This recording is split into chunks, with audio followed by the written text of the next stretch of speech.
नमस्कार, मैं दीपक कुमार आप सभी का स्वागत करता हूं दादा डायलॉग में। दोस्तों, भारत सरकार के गृह मंत्रालय का एक मुलाकात ने इन तथाकथित महिला पहलवानों से लेकर इनके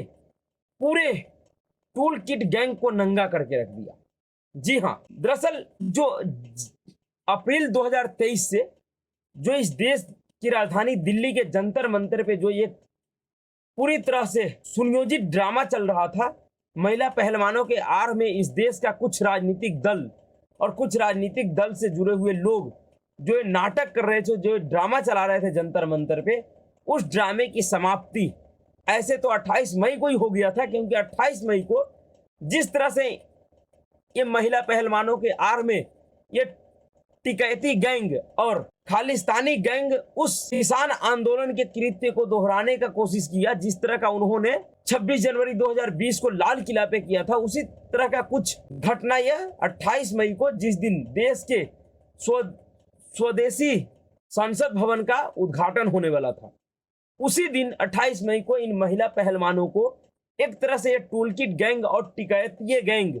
और देश के आंदोलनजीवी गैंग और कांग्रेस पार्टी के पालतू खैलियर खैराती पत्रकार सभी ने प्रवोक किया कि आप सभी लोग उसी तरह का उडंडता मचाओ जिस तरह से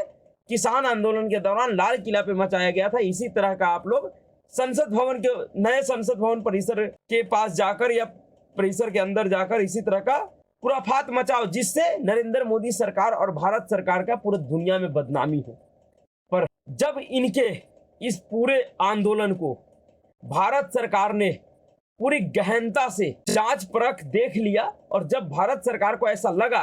कि कहीं न कहीं अब इन टूलकिट गैंग आंदोलनजीवी गैंग को एक सख्त संदेश देने की जरूरत है, तो फिर भारत सरकार और भारत सरकार के गृह मंत्री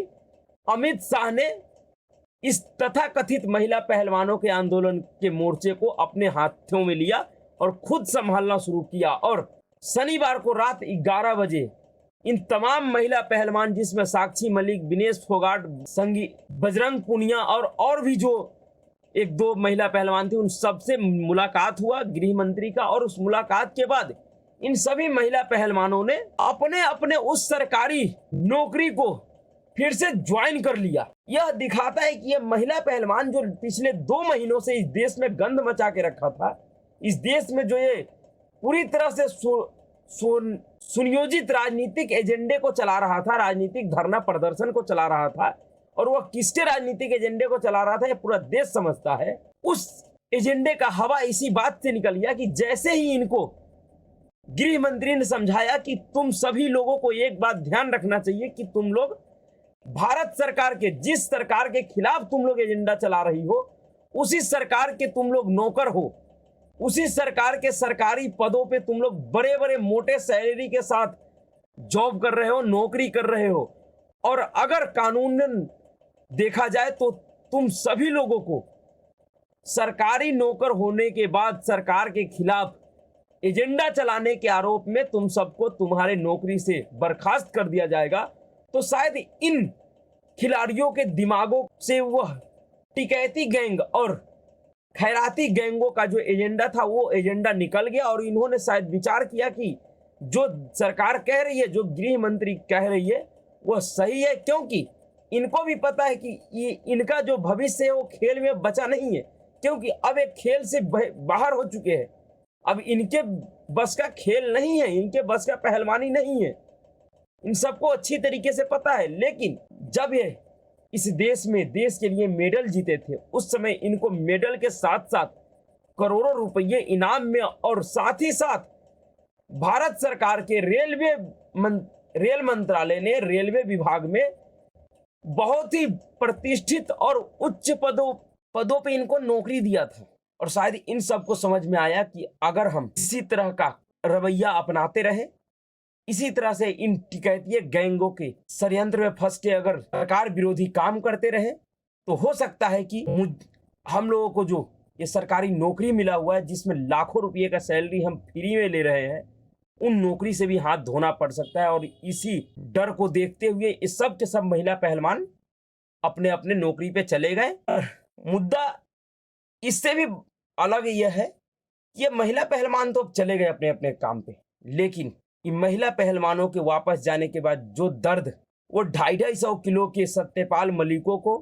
और इन आंदोलन जीबी राकेश टिकैत गैंगों को मिला है, इनका दर्द कैसे ठीक होगा, इनका घाव कैसे भरेगा? क्योंकि महिला पहलवानों का धरना प्रदर्शन से दूर होना इन टिकैत गैंग को और 250 किलो के सत्यपाल मलिकों के लिए बहुत तगड़ा झटका है, क्योंकि ये इन्हीं महिला पहलवानों के आड़ में अपने पूरे राजनीतिक भविष्य को चमकाने का कोशिश कर रहा था, जो शायद अब असफल होती हुई दिख रही है। क्योंकि पहले से ही इस 250 किलो के सत्यपाल मलिकों को देश जितना भी जानता है वह सिर्फ और सिर्फ नरेंद्र मोदी के दया के ऊपर, भारतीय जनता पार्टी के दया के ऊपर। इनकी अपनी राजनीतिक हैसियत क्या है ये सभी को पता है। अगर ये अपने राजनीतिक हैसियत पे अगर एक प्रधान का चुनाव लड़े तो भी ये नहीं जीत सकते हैं। वह लोग इतने बड़े बड़े बात कर रहे थे इन महिला पहलवानों के आड़ में, जैसा लग रहा था कि ये पता नहीं देश के कितने बड़े नेता है, इनको बहुत कितना ज़्यादा जन समर्थन है। पर अब महिला पहलवानों के आंदोलन से दूर होने के साथ ही इन लोगों का राजनीतिक अस्तित्व फिर से उसी तरह अंधकारमय हो गया जैसे इन आंदोलन से पहले इन सब का था। पर टिकैत गैंग जिनकी हैसियत अपने क्षेत्र में एक प्रधान की चुनाव जीतने का नहीं है, दो बार दोनों भाई लोकसभा का चुनाव लड़कर आजमा चुके हैं, इनकी हैसियत इनको पता लग चुका है। यह टिकैत गैंग जिस तरह से सरकार को अल्टीमेटम दे रहा था 9 जून तक का, सरकार ने इनके अल्टीमेटम से 4-5 दिन पहले इनकी राजनीतिक हैसियत समझा दिया और इनकी हवा निकाल दी। और महिला पहलवानों को, इस देश का कोई भी व्यक्ति महिला पहलवान के खिलाफ नहीं है, लेकिन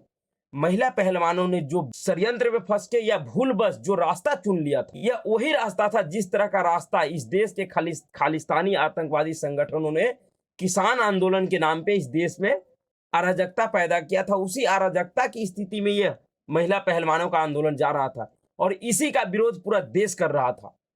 देश का कोई भी व्यक्ति महिला पहलवानों के खिलाफ नहीं है, सब चाहता है कि अगर महिला पहलवानों के साथ कुछ गलत हुआ है तो इनको इंसाफ मिलना चाहिए। लेकिन इसका भी एक तरीका है, जो भारत का कानून है, जो भारत का संविधान है, उसी तरीके से अगर आप काम करते हैं तो इस देश का कोई भी व्यक्ति आपका विरोध नहीं करेगा। लेकिन अगर आप इस देश के संविधान और कानून से इतर सोचते हैं, इस देश के कानून और संविधान से अलग सोचते हैं, आपको ऐसा लगता है कि आप देश के लिए मेडल जीते हैं, तो इसका मतलब आप जो कह दे, जिसके ऊपर आरोप लगा दे उसको फांसी हो जाएगा, तो ऐसा नहीं होता है और ना ही ऐसा कभी होगा। अगर इस तरह का स्थिति हो गया तो फिर कल होके हर एक व्यक्ति बड़े बड़े उच्च पदों पे बैठे हुए व्यक्तियों के ऊपर सीधा आरोप लगा देगा और उसे फांसी हो जाएगी। तो इस तरह से देश ना चलता है, ना कानून चलता है और ना ही व्यवस्थाएं चलती। पर फिर से कहूंगा कि नरेंद्र मोदी सरकार और भारत सरकार के गृह मंत्री का 2 घंटे का मुलाकात इस देश के दर्जनों खैरियर खैराती पत्रकार और टिकैती गैंग आंदोलन जीवियों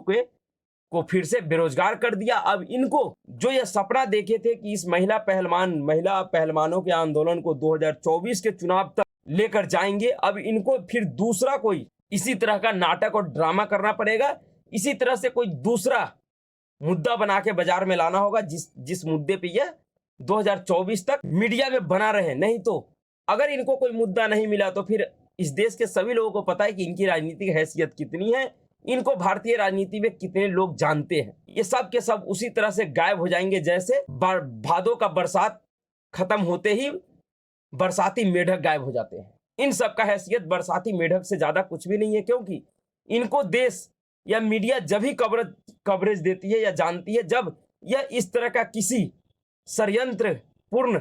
आंदोलन या किसी अराजकता में शामिल होते हैं। पर इनके हाथों से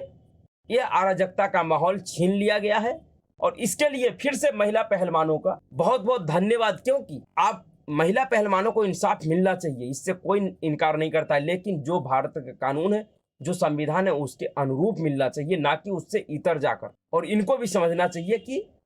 इन टिकैत गैंगों के एजेंडे में फंसकर या इन 250 किलो के सत्यपाल मलिकों के एजेंडे में फंसकर आपको ना तो इंसाफ मिलेगा और ना ही आपका भविष्य सुरक्षित रहेगा। क्योंकि आप लोग देश के कोई छोटे मोटे व्यक्ति नहीं है, आप सभी को इस देश पूरा देश जानता है। आपके साथ किसी भी तरीके का कोई भी अन्यायपूर्ण काम नहीं होगा, क्योंकि जिस तरह से सुप्रीम कोर्ट ने आपके मामले को देख रहा है और सुप्रीम कोर्ट के आदेश पे जो कार्रवाई हुई है, इस पर आपको भरोसा रखना चाहिए और इस देश के कानून और संविधान का सम्मान करना चाहिए और इन टिकैत गैंगों के और इन 250 किलो के सत्यपाल मलिकों के एजेंडे में नहीं फंसना चाहिए, क्योंकि ये महिला पहलवान के आंदोलन को इस देश के जाट और ठाकुरों के बीच का लड़ाई बना दिया था, जो कि बिल्कुल गलत है। तो अभी के लिए इतना ही। अगर आपको वीडियो अच्छा लगा तो वीडियो को लाइक कीजिए, शेयर कीजिए और चैनल को सब्सक्राइब। नमस्कार।